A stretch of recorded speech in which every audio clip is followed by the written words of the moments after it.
invite me to participate on this event. Well, talking about Africa is very broad topics. Of course, there is a lot of improvement that has been done during these recent years. We need to consider also, talking about doing business in Africa, we have to consider this four orientation, which is the ethnocentric, polycentric, region-centric, and geocentric. Of course, each one has its own development. But talking widely, it was a big challenge for many African decision makers. Normally what we did, we analyzed the market strategy. So in order for us to consider how the market can be good, to understand how those policies can expose those companies.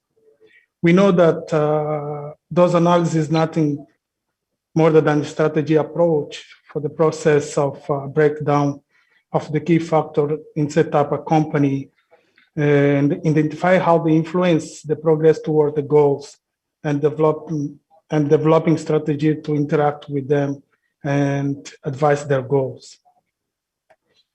The first thing what we saw in the market economy, African economy, it was the stability, maturity, and the political maturity and the political stability. So Africa had improved recently. I will talk mostly about the Southwest countries on political stability. We know Africa is a continent with a big challenge, especially when we talk about political stability. Also, as an investor, we always going to see the influence of those political stability and economic growth in any country, and to conclude in what extent this political factor can, and it is condition for the future continued sustainable growth within the country. By using a statistical and econometric approach, we conclude that political stability has an important role in any country economy growth, and that stable political environment, it will help. Hello? Hello? I can hear you clearly, sir. Okay. It will help. I can hear you clearly, sir. It will help us building a current and continued path for the sustainable development. The most important sign what we saw in the economy, what we normally see in the economy. Africa is a country which is with a big challenge, as I said before, and one of them is the corruption perceptions. Corruption in Africa is a major problem that being adversely affect its economy. According to the recently study conducted by the Transparency International 2020, despite the pandemic, some African countries have slightly improved on their rate, which is good sign that countries create or developing a system to counter the phenomena. It is fair to say that governments have been creating, they have the right to create laws and the structure that companies shall be governed and be able to compete each other. Sometimes the government change those law structures and forcing the company to change ways how they're operating, and business therefore profoundly affected by the government policy in Africa. When you're talking about the improvement in African economy, we see that the implementation of economy reform, which many countries, they applied in Africa, which was associated with paradigm swift shift in the monetary and fiscal policy, helped to improve the way to do business in Africa. And many countries in Africa, many companies in Africa, they will succeed nowadays because the environment is totally different compared for the past years. The most recent data in some African countries point a growth demand for better opportunity economic conditions and greater transparency and accountability in the public policies. We saw improving on business priority, access to the electricity, access to the water, access to financing and securing policy, and also fair competitions. Major challenge remain in the most of Africa's countries with regard of political decision makers. The commitment to the transparency and accountability in political decision maker instead of public administrations. And of course, some studies also show weak confidence on some political institution and some organization, particularly with respect of their commitment to ensure the transparency in the political sphere. But I'm glad to say that Africa had improved a lot and companies are still progress and doing their best to improve the growth in Africa. Thank you.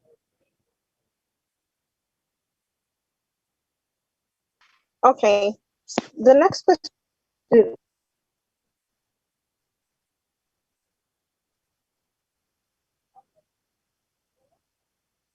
is directed to Felix. You are very focused on compliance. So how can local banks possibly, secure international investments across the world, especially local banks from Africa? Yes, so thank you for that. And I want to mirror what Roberto has said in congratulating FAFEC for your achievement, for spearheading this initiative and inviting us. So thank you and well done to really trying to spearhead and lead the discussions. So from our side as well, in terms of financiers and linkages, I think what is really great to see at the moment is the doors that are opening. Sustainability through the years have increased. And I think post-COVID, people are definitely seeing the need. There is an increased awareness of the investment that will be required to recover economically and to spearhead this process. So through different governments in Africa, through the African Development Bank, through the Islamic Bank, through different relationships with the World Bank in terms of the IFC assisting as well. There's an absolute move towards seeing how projects could be spearheaded. I know in many instances where the economy has been impacted and other investments have gone down, actually impact investing is increasing. So there is a great need to continue to invest in Africa, and local banks could then liaise with global players, attract global funding. And what we often find is that these global players want to see that there are environmental and social and governance in place. So often these global financiers are subscribing to the Equator Principles, and because they subscribe to the Equator Principles, one of the requirements would be that if you are subscribing to the Equator Principles, you have to show that you're actually implementing the principles, and you have to follow the IFC performance standards. Now, with that IFC performance standards comes the environmental and social and governance aspects and the rollout with that.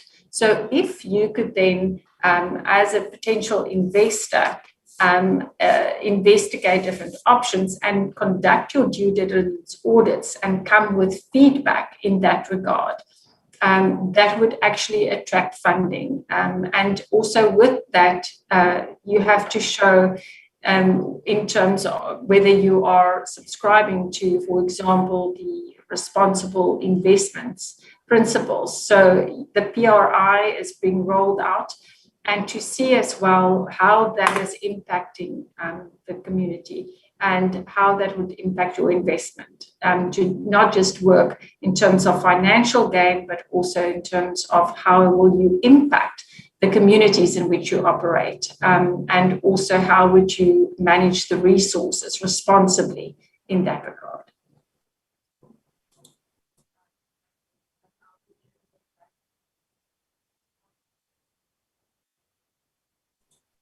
Apologies, Wafai, your sound is not coming through. I'm not sure if you're still. I sincerely apologize for that. I'm sorry, Madam Chair. So I was asking, as a follow-up question to your response for the previous question, how do you think local banks and financial institutions in Africa can bridge the compliance gap that exists between themselves and international institutions?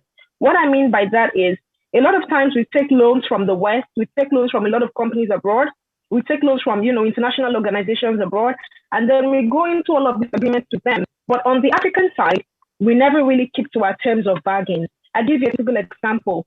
When Okonjo-Iweala was the Minister of Finance in Nigeria, she had written to a few financial institutions and organizations abroad to write off the loans that Nigeria was owing them. Now, whether or not anyone likes it, to a certain extent, the financial institutions in Africa don't keep to the terms.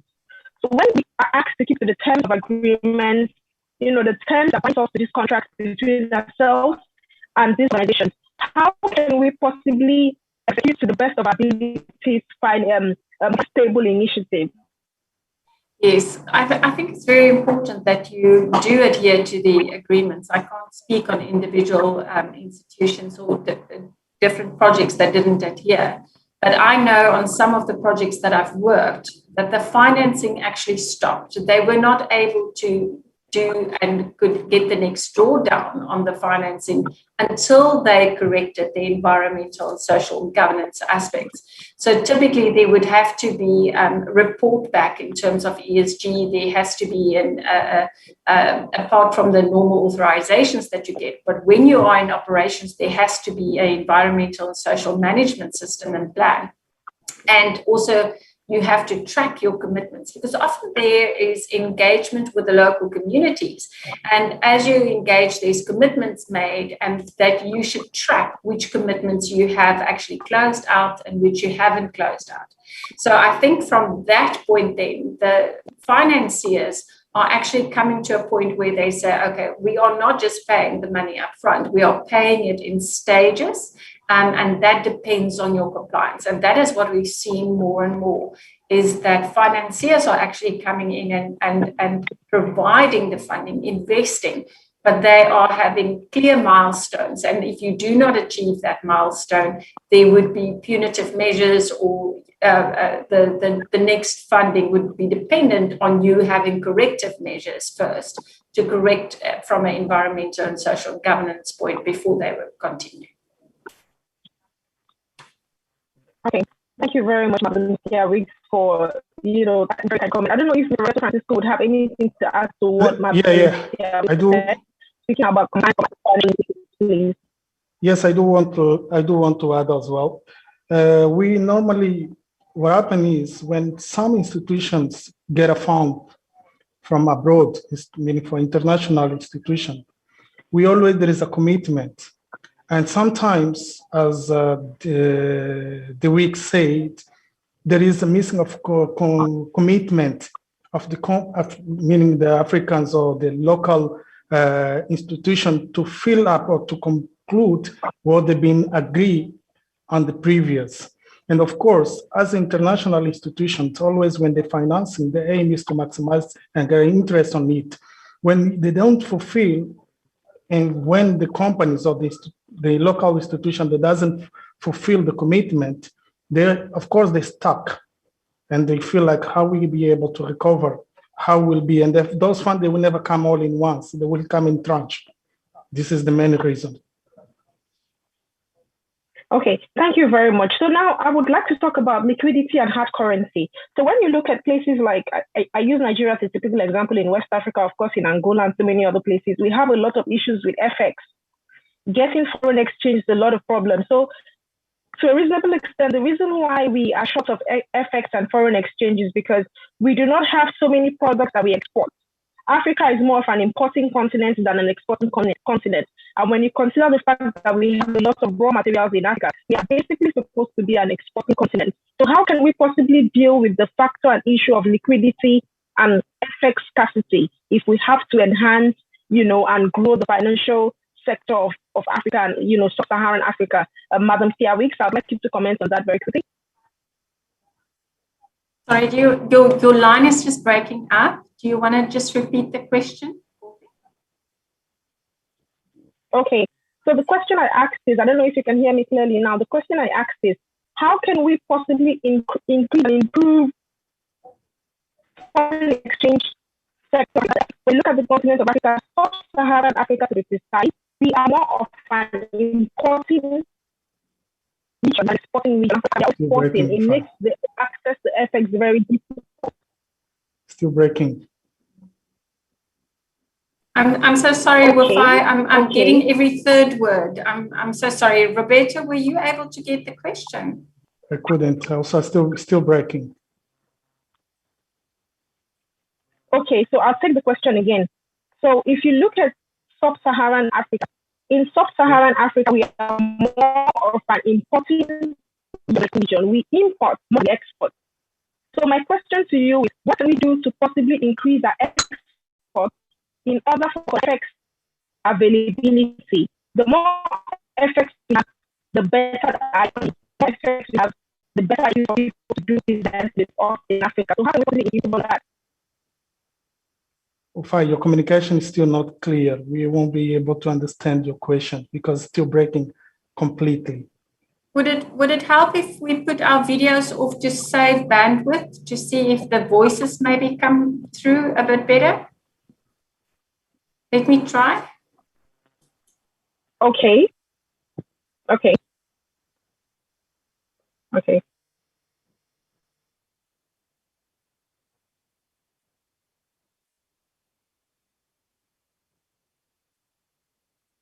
Ufai, you have to make the question again.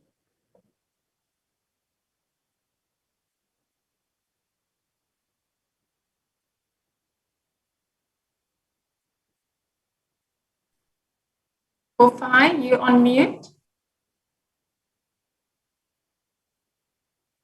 While Wafai is probably just quickly reconnecting. Okay, I just tried to reconnect. I'm wondering if you can hear me. Now it's okay. Now we can hear you. Okay, I'm so sorry about that. The question I was asking is, when you look at Africa, sub-Saharan Africa to be precise, we are more of an import dependent economy than an export dependent economy. And for that particular factor, we are lacking on FX. There is no means to easy access, foreign exchange. Now, my question is, how can we possibly work on our imports? How can we possibly work on the import-export? I mean, there's AFCTA, which has been created to improve trade in Africa. How can we possibly work on our exports so we can export more and then we have more access to foreign exchange? If we have more access to foreign exchange, I think it will improve our economy seamlessly, tremendously. So from your perspective and your point of view, what can we possibly do to export more, maximize the opportunities in AFCTA, and of course have more access to FX? Yes. So in a recent case where I've assisted a portfolio investors, we did a review in terms of investors and their portfolio, and it seems that definitely in terms of Africa being the food basket of the world, it's not relating now to oil and gas, but specifically for just looking at from an export of food, an export of fish. We do know that there are some countries that are for example, in Angola that are exporting fish. and quite successfully. So I fully agree with you, Wafai. There is a need for that. And there is a need for balance. I know, for example, with Angola previously being largely focused on the oil and gas sector, having to then work in and to also bring in a focus and a more diversified profile, looking at agriculture, crop production, looking at aquaculture in terms of fisheries. So I think there's going to be an increased need to diversify. I think if COVID taught us one thing, it's to look at the entire spectrum of what Africa could offer and then to build on from there. But yes, definitely diversify. And if you look at investing at the moment, there are people that are purely focused on the agriculture sector. There are people purely focused on commodities. And then there's others, obviously, on education, health, etc. But it is true, there is a balance, and that could improve the process. Okay, fantastic. Now, my next question will be to Mr. Roberto. The question I want to ask you is, how do you think the credibilities of the banks in Sub-Saharan Africa and the rest of Africa can be improved? When people trust you more, that they're willing and ready to do business with you. Businesses are usually based on your track records. Have you done business in the past? How have you been able to succeed with the people you have worked with? What has been the value you've created? What are the numbers? So a lot of financial institutions abroad and international lending organizations deal with the statistics and data. So for Africa and Sub-Saharan Africa, how do you possibly think we can work on our credibility for people to trust us more, invest in our region a lot more, do business with us, and of course, lend to us? See, normally the bank, they follow the monetary policy of the countries. This one is really relying strong on any economy. Even if the bank cannot go itself, of course, they need to go by they have to apply to put the law enforcement. What happens is to provide more trust or to give more trust on the bank. Recently, I can give you an example of what we faced recently. Once we try to contact the bank, local bank, regarding any financing, looking for any kind of support, collateral, we've been faced a big challenge in the local market. We understood that by all the bank has its own policy itself, and everything's when they will come up, the instruction, I believe, have to come up from the monetary strategy of the country, because most of the bank, even if when they get an opportunity to financing a project, I mean, when I'm talking about financing a local project, they've been asked a lot of the main questions regarding the collateral, which is the companies are willing to provide. I believe one way to mitigate all this problem is by providing more liquidity. Of course, this is the strategy, again, I'm saying, is come from the government. When the bank has more liquidity in order to sustain them to put financing the project, I believe they gain more credibility and, of course, create more confidence for foreign investors to come inside the country. Okay, thank you very much. Now, the focus for FAFEC is on energy, it's on oil and gas, it's on finance, and it's on compliance. Now, let's just look a bit more at human capital management. So Africa is a continent, Sub-Saharan Africa is a region that is blessed with abundance of human capital, but we have not been able to maximize our human capital efficiency to the best of our ability. I give you a typical example. Nigeria has a population of more than 200 million people. Angola has a population of more than 10 million people, to name a few. A lot of other countries in Sub-Saharan Africa. The United Nations had also predicted that by the year 2030, the population of Africa will hit, above 2 billion. Now, the question is, how do we maximize human capital? Tiawix, this is actually your portfolio. This is your field. You've been working with a lot of international organizations over the past decade. And you have been very focused on building human capital. You've been very focused on compliance. You've been very focused on finance. So how can we possibly enhance human capital development on the continent of Africa and Sub-Saharan Africa?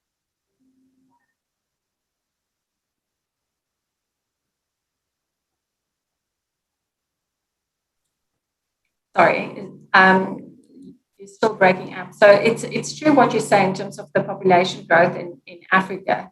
I mean, in 2015, just in Africa, we had 1.1 billion, but they are estimating that depending on which formula you're using, that by 2050 it would be 2.5, and by 2100 we will be 4.4 billion people. So, and at that stage, we will have 40 to 50% of the global population will stay in Africa. So the whole aspect about human capital and development, I think we need to understand what is the nature of the business. I think we're living in the fourth industrial revolution. So digital knowledge, bringing in not only education, standard education, and allowing more education for the children and free access as far as possible, especially to tertiary education for children to expand and become young adults and to enter the job market.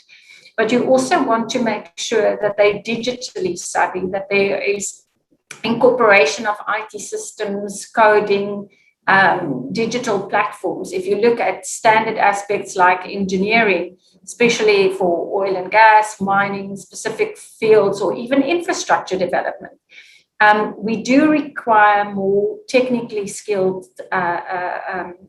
workforce as well as those in the corporate services. But it's about education. We need to create an urgent awareness in terms of the fact that 40 to 50% of the global population will be in Africa, bringing with that most of the working population.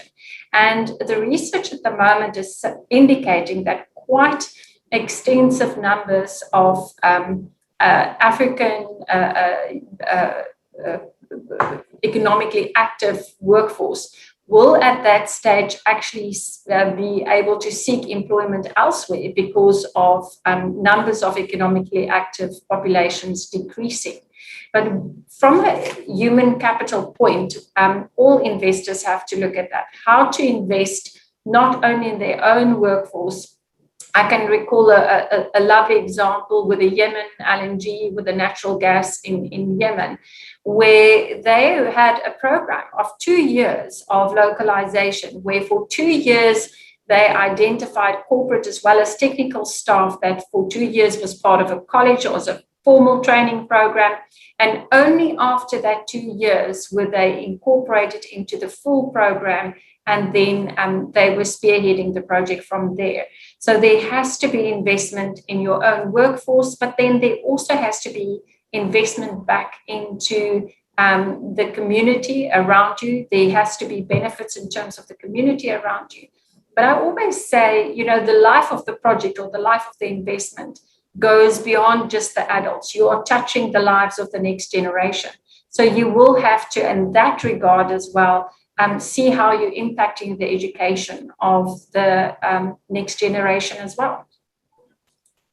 Okay, thank you very much for that very explicit response to the question. I think I'll take 2 more questions, and then I'll have to take the questions from people who have joined in. I'm aware people are joining from Facebook, from YouTube, and of course here on Zoom. Now, the next question will be on infrastructure. So I was having a conversation with someone yesterday, and I did say to the person that it is a bit more expensive, or let me say a lot more expensive for someone in sub-Saharan Africa to travel, let's say a country like Ghana. It is more expensive to travel from Nigeria to South Africa than it is to travel from Nigeria to London, whereas London is different entirely. So my question now is, no continent can advance without the infrastructure. We talk about internet connectivity, we talk about electricity, we talk about roads. So now, when you speak about infrastructure, what can I possibly do to enhance its infrastructure in order to attract investment, of course, finance? So the question, please.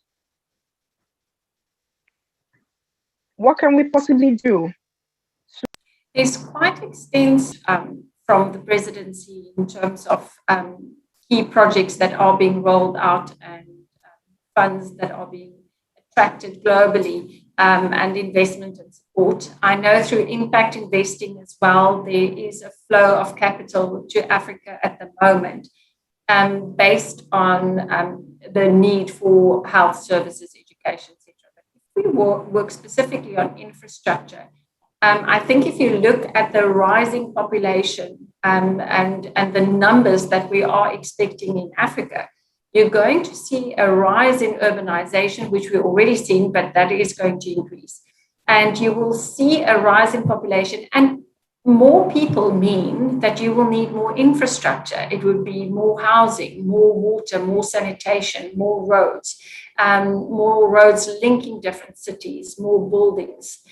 So that is all interlinked at the moment. So as your population grows, the need is going to increase in terms of to find residents, to find proper, the proper education, proper health facilities. So all of that factors in, and that is where you then have to package the investment and consider all the aspects in terms of maybe attracting impact investors, because I think if you're looking only at traditional investors, you would find that it was, let's say, financial gain as a key driver, with environmental and social compliance as small aspects of that, or to minimize risk. Let's just call it, it was a big aspect, but it would minimize risk.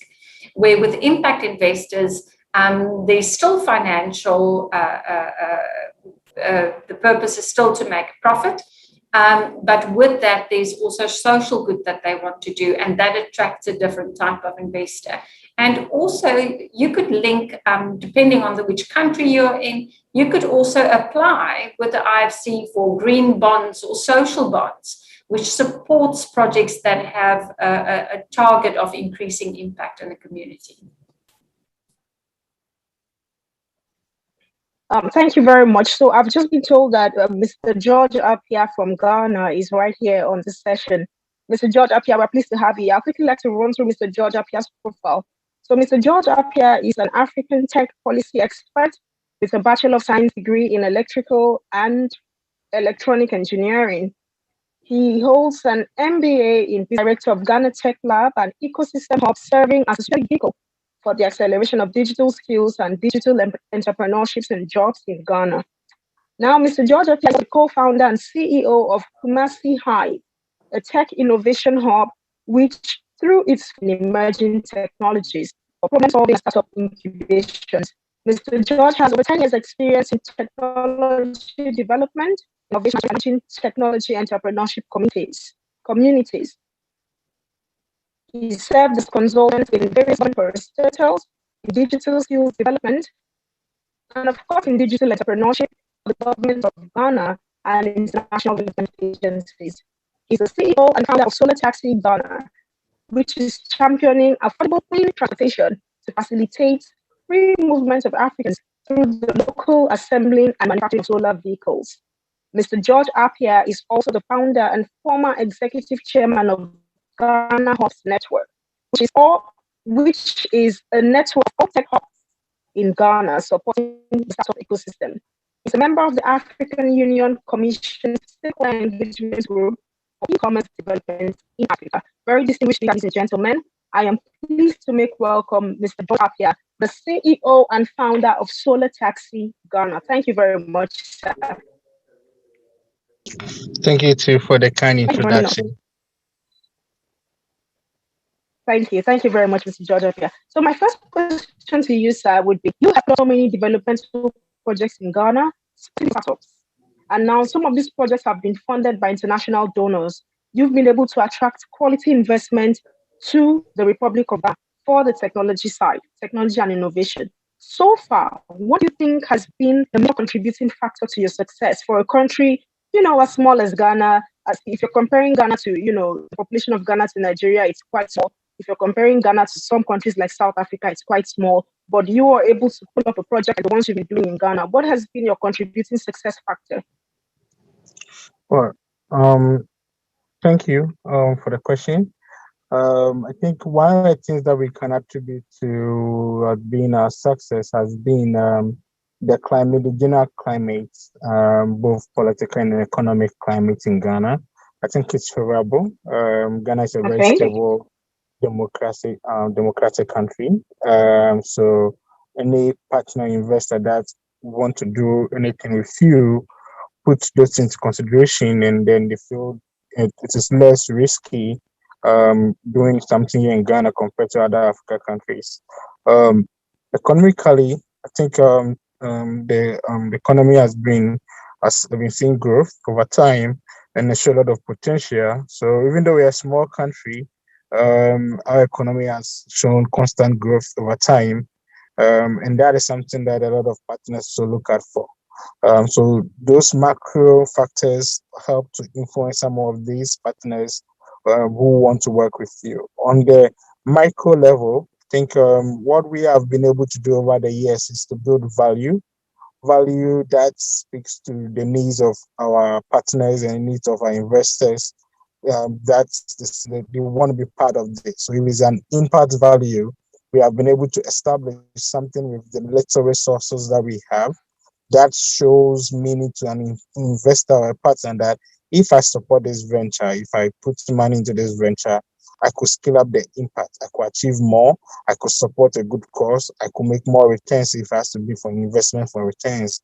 That speaks better to investors. So building up a value with the resources that you have, the local resources that you have, then to attract more partners to work with you to expanding or scaling such effort. So I would say these two things has been a contributing factor to what we are witnessing. Prior to when you joined the program, Madam Tia Weeks and Mr. Roberto had spoken extensively about infrastructure in Africa. For what concerning technology and innovation, it is going to be very challenging or near impossible if Nigeria, Africa, Sub-Saharan Africa, Angola, and all these countries in Africa do not have the right infrastructure. So investors have shied away from Africa because of the challenges in doing business in terms of infrastructure. In your terms, in your words, how do you think we can possibly advance the infrastructure of Africa to attract more investments moving forward? Well, I think that is true. Infrastructure is a very key problem here in Africa, across a lot of African countries. We have huge infrastructure gap, and it is something I think the way forward for it has to be looked at. The approach towards is how to we need to see infrastructure as a social good, infrastructure in such a way that it should be able to be counted such a way that it's have an more like the way it is contributing factors to maybe SDGs or onto improving of livelihood to enable us to attract the funding that we need for it in the continent, such a way that we are able to not look at it just from a commercial investment, but also as a socio-economic investment, something that have a stronger impact in the life of a lot of millions of Africans. Because when you have the right infrastructure, it makes it easy for private investors or private parties to invest in the economy. If you have good roads, you have good electricity, you have access to water, you have access to good internet. An investor, it de-risks the economy for an investor who is able to do good investment to that. So government and both private sector, we need to look at how do we approach the financing of infrastructure, make it as a key social project, something that has a social benefit to it, such a way that we can attract the funding that is needed for it. So that help us Africa to close the infrastructure gap, because without closing the infrastructure gap, it will be difficult raising other private investor that is needed in the continent. Okay, the next question I'm going to ask you is, when you look at the continent of Africa, where do you see potential investment opportunities?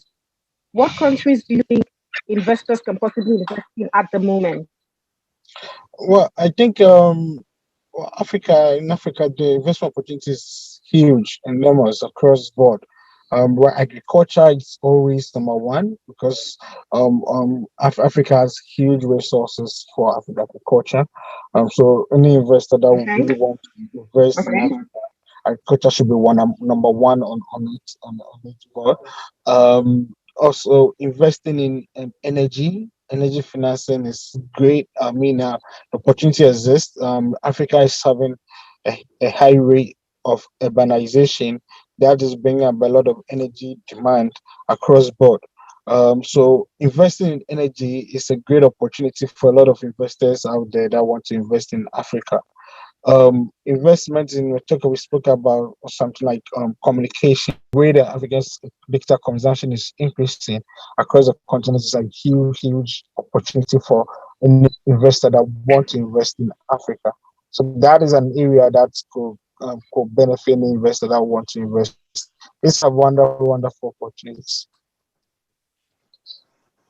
Okay, so if investors are looking to invest on the continent, what do you think they should consider? Are there factors you possibly, require for them to take cognizance of before they get to putting their monies on the continent?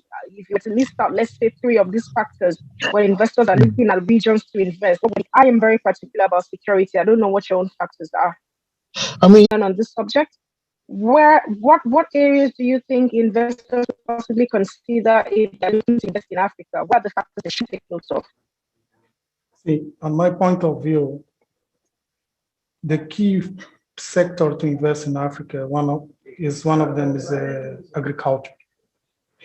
So, but of course, this kind of investment is a long-term sustainability. Of course, the political stability is the key in order to attract the investor to enter into the market. Also, we need to boost up very strong bank system in order to support not only just the foreign investors, but also the local domestic investment in the same field. I can say also renewable energy is also a very good sector where the investor can try to take good. There is a good gap in Africa market where they can take a good advantage. And of course, infrastructure, which Africa really needs.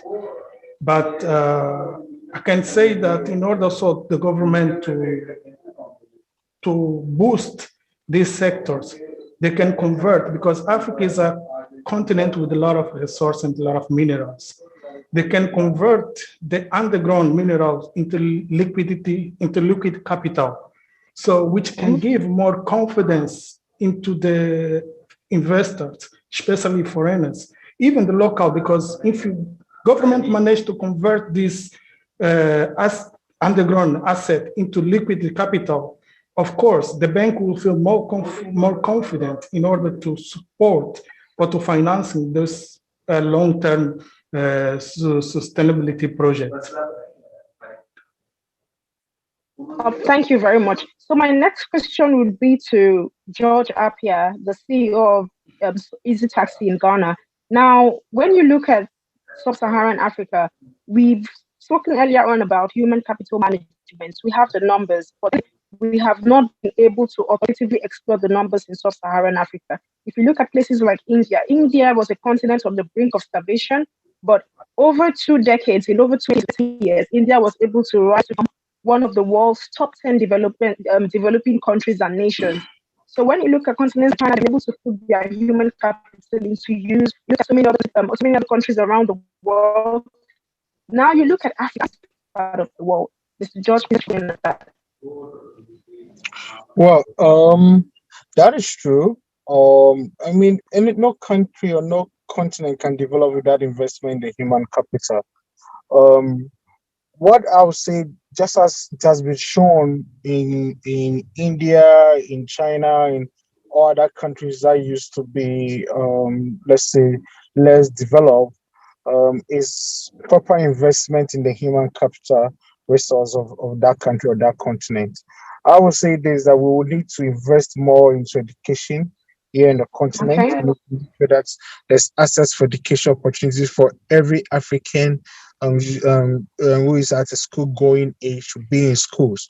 We need to invest in the infrastructure. We need to invest in the in teachers, in school materials. We need to do adequate investment. If you look at a lot of governments, if you look at their budgets for education, it tends to be very, very low. A lot of African government. This has to change if we are looking for it in seeing a different approach or different outcome from our human capital resource that's available to us.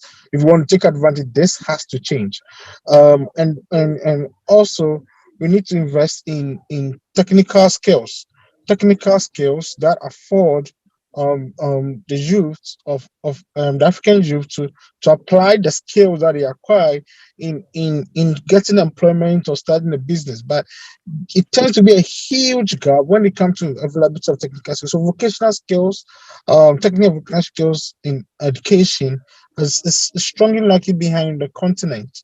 We don't have a lot of competency when it comes to such skills. But if you pick something like ICT, India invested so much in ICT in about 30 years, 40 years ago, 50 years ago. They invested so much in ICT, which is bearing fruit now, where you find a lot of Indians in top IT companies in top positions. You find a lot of Indian companies doing so well. So it should be very, very key among African countries if we really, really want to take advantage of our human resource. Thank you very much. My next question will be about the SDGs, and this is directed to Madam Tia Weeks. So for the Sustainable Development Goals put together by the United Nations, how do you think human capital relates to them? SDGs. Yes, just before I answer that, I think in terms of the education point as well, and it links with the SDGs, because if you look at the SDGs specific relating to quality education is the SDG number 4. But SDGs, although it's one aspect, you could easily say, okay, well, SDG 4, we're looking at that. Within all the other SDGs, there's education required in terms of gender equality and inclusion. There's, in order to have decent work and economic development, you need education, because there's, without education, you can't advance your own community. And just with that education, we often think of formal education.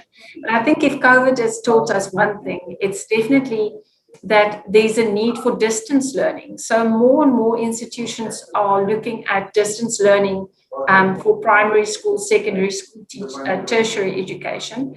We're also finding that there's low-fee private schools emerging. It seems that sometimes there is a need in some communities to move away, and that is actually a sector where we've seen quite a lot of investment recently. Is sort of a low-fee private school. It's still a private school, but it's at a lower fee than we would typically anticipate with a private school. And there's a lot of investment in that area. We've got 2 or 3 different platforms in that area that they're growing. And then early childhood development. We see more formal early childhood development also growing. And then the teacher training, teacher and lecturer training and capacity building. But then also the institutional finance, because financing these educational projects is difficult, and having the infrastructure and then having the technology. So, if we think of education, it's not just the actual physical formal education, it's the whole support around it, the infrastructure as well. To come back to your SDGs in terms of the whole climate action and education, we find that education is lifelong. I think there was actually earlier when we were talking, and specifically in terms of where we're going on a digital platform. In the research that they find that with the 4th industrial revolution, there's basically 5 pillars of the requirements of future work. And the 5 is emotional intelligence and protection of your employee wellness, your workplace resilience, and then valuing your stakeholders and having engagement with them. And then it's continued. The panel that you have selected, it's just evident in your panelists that the technology and the technological advancement and that harnessing that value of artificial intelligence and data in the workplace is going to be so important, as well as continuous research and development. So education just forms a strong cornerstone, but it actually links into all the other SDGs.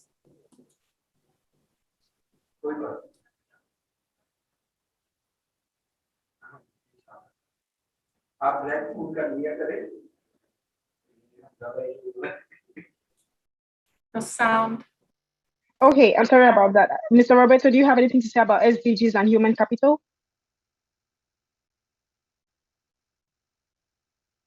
Roberto, you're on mute. Okay. I'm sorry.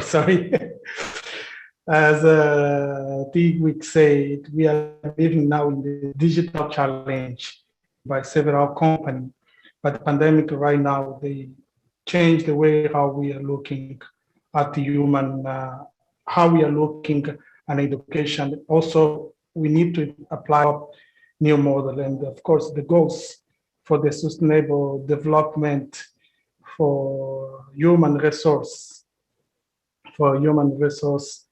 is to providing, how can I say, to foment new work methodologies.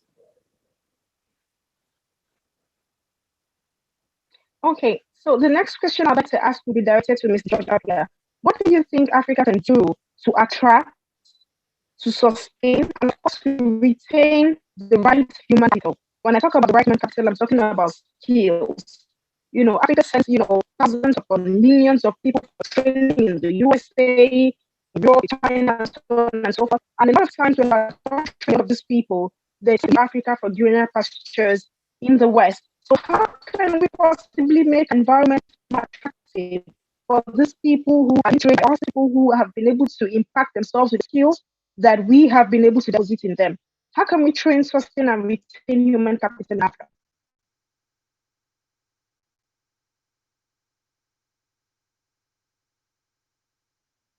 Okay, the question for Mr. George Apia.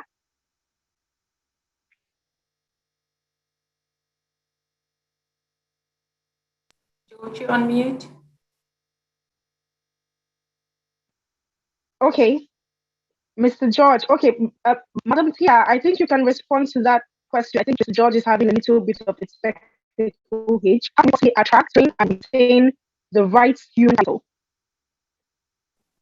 Yes, I do think there isn't an easy answer. I want to be quite honest up front. I think we've all seen what we often refer to in Africa as a brain drain. We have fantastic engineers and doctors that have left for other continents, but we've also increasingly seen people wanting to come and live in Africa, coming to want to plow back. So the only way to retain and upskill your own staff is actually then to build into that process.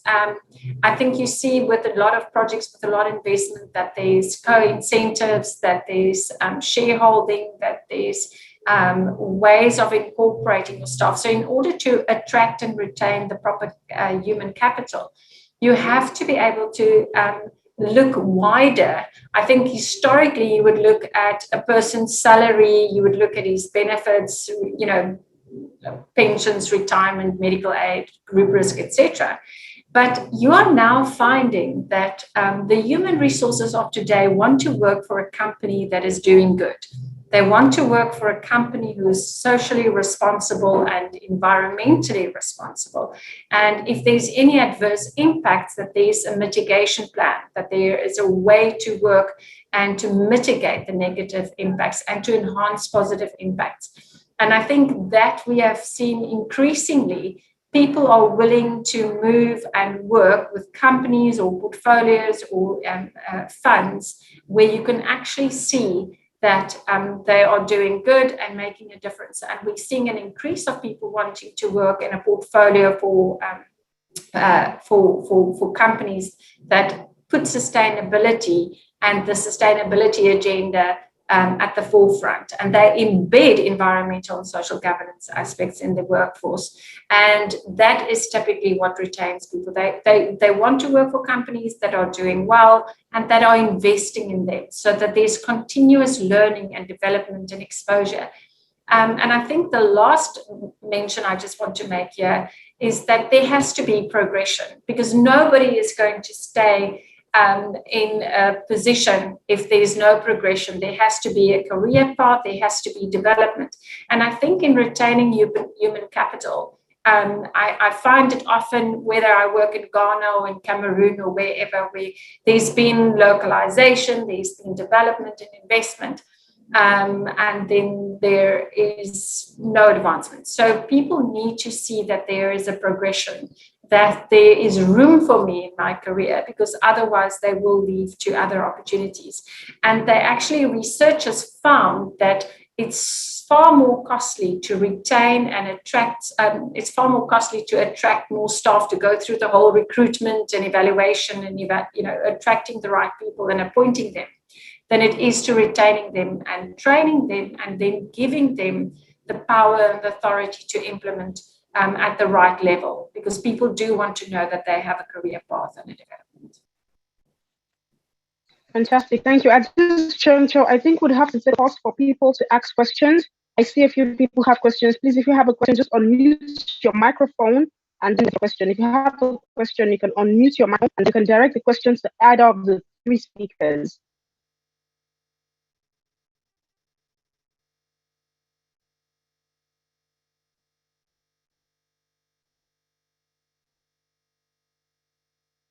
Okay, if you have a question, please unmute your mic and then you can direct the questions either of the three speakers or just leave me a direct message. But in the meantime, now the next question I'd like to ask will be directed to, the next question I'd like to ask is, if you have a question, you would take your question yourself. So the next question I'd like to ask is, for competition in Africa, how can we possibly put ourselves at a competitive edge, thinking about human capital resources and human capital development? So if you look at some other parts of the world, they have the best skills, they have the best people who produce products, and then you get to, you look at this part of Africa, across the continent of Africa, so we get to hire people from other parts of the world. How can we possibly be at a competitive advantage? In the meantime, there's really nothing to worry about that. So how can we possibly be at a competitive advantage, compared to other parts of the world?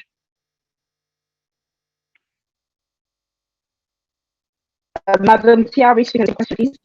Okay, great. So with that regard, we specifically have found it with in our company as well, where we see the engineers progressing, for example.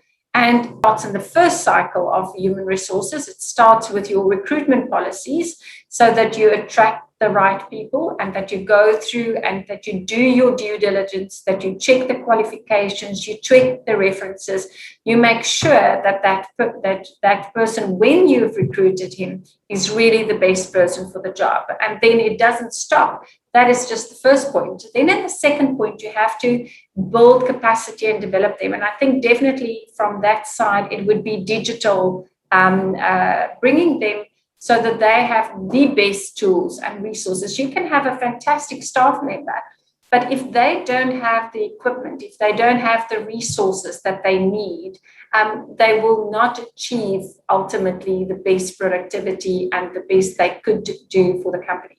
So you need to make sure that from a digital point, from equipment, whether it's offices, whether it's, these days people work remotely, whether it is their laptops, whether it's the software that they use, that there's constantly the best, quickest way to work it. I mean, you could do, I think just 5 years ago, even, we would have drafts people, drawing for hours, technical designs, where now it's on Civil 3D, it's Civil Designer, you have modeling, you have Revit, you're building a huge skyrise building and you're doing seismic modeling to see if something shifts, how the building would be impacted and would it be safe.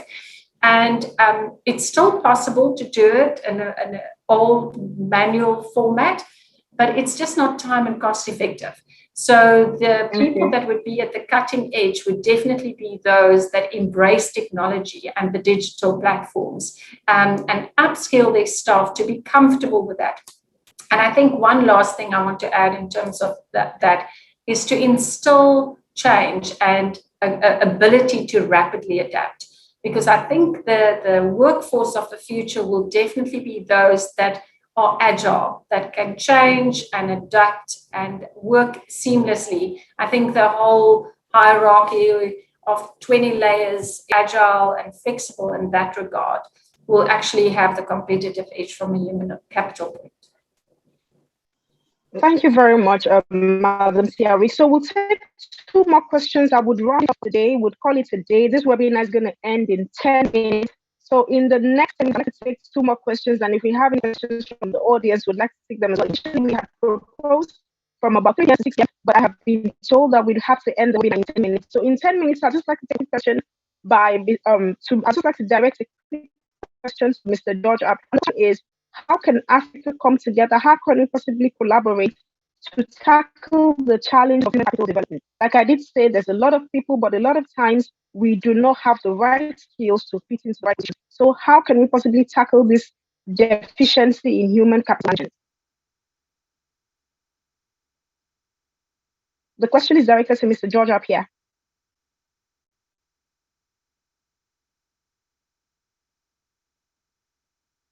Okay, it seems like Mr. George Apia is still having a lot of technical hitches. So, Mr. Roberto, could you possibly take that? We'll take one more question before we round off the session. So, how can Africa possibly tackle the challenges of human capital?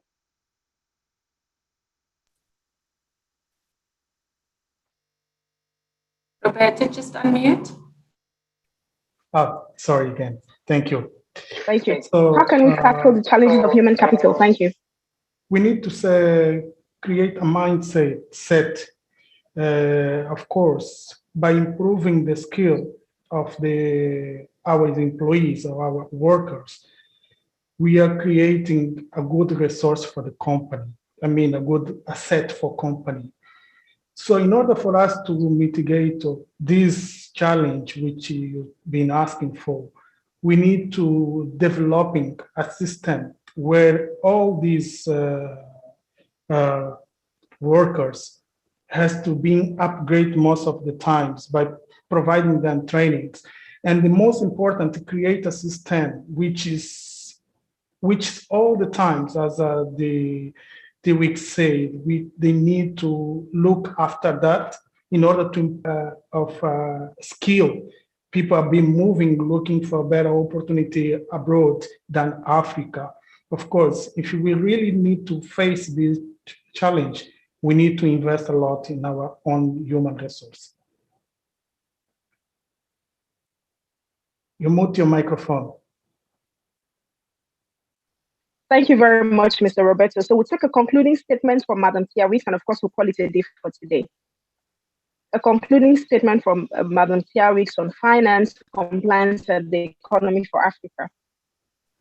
Yes, thank you. I am deeply encouraged. I really appreciate what FAFEC has set out to do, and thank you for the time today as well.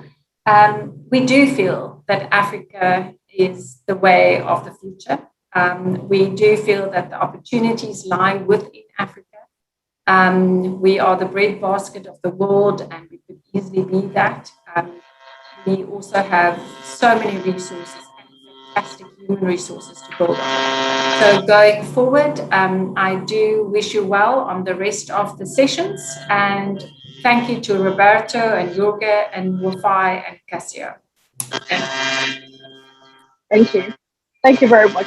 Thank you very much for your time, Madam Tiawix. A concluding statement from Mr. George Atia. I don't know if your microphone and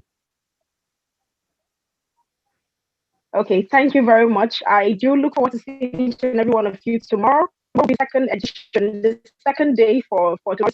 It's tomorrow, Tuesday, March 15th. I look forward to seeing each and every one of you. Thank you so much for participating in this event. I look forward to seeing you all. Bye. Thank you. Goodbye. Bye-bye.